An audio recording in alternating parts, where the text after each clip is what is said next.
Okay, people, I'm on a tear today to explain to you exactly what cellulite is. I have been messaging back and forth with several of you, so here's your video. I'm going to explain it to you.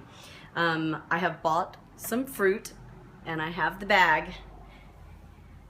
When you look underneath the skin, we have a layer of fascia that looks similar to this. In fact, you've probably seen it when you've eaten chicken before. Like if you pull up the fried part and see that white silky layer, it has a similar texture to this, and it's the membrane or the fascia that runs just below the skin. Okay, so if that membrane is sitting nice and loose and not adhesed on just below the skin, then your leg is just going to look not bumpy, just normal, regular. Even if you have fat, it's going to be nice and smooth. But if you have fascia that gets tight, it pulls down like this, and what happens? The fat pushes up through the fascia. I'm going to try to get a chunky part of my leg here.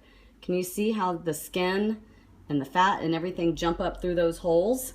That is exactly why we have cellulite.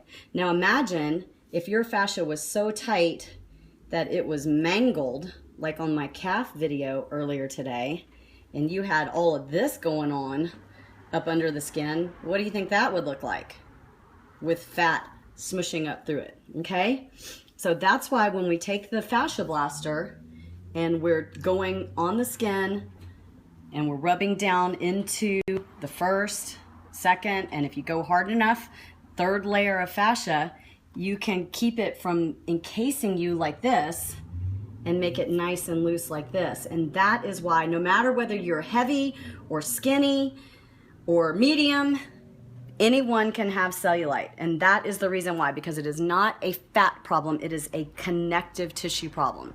And that's why no one has been able to figure it out, because it takes a connective tissue expert to understand that the connective tissue is what's causing it and how to treat it. Because let me tell you, I'm hearing about massage and foam roller and all these things that help cellulite, which may be the case. You can impact fascia a little bit, but the reason the FasciaBlaster is so effective is because when I take my finger and rub it over the fascia, my finger will squish into the fascia, whereas these claws are hard enough that they'll go in and actually break up those adhesions and loosen it as a whole.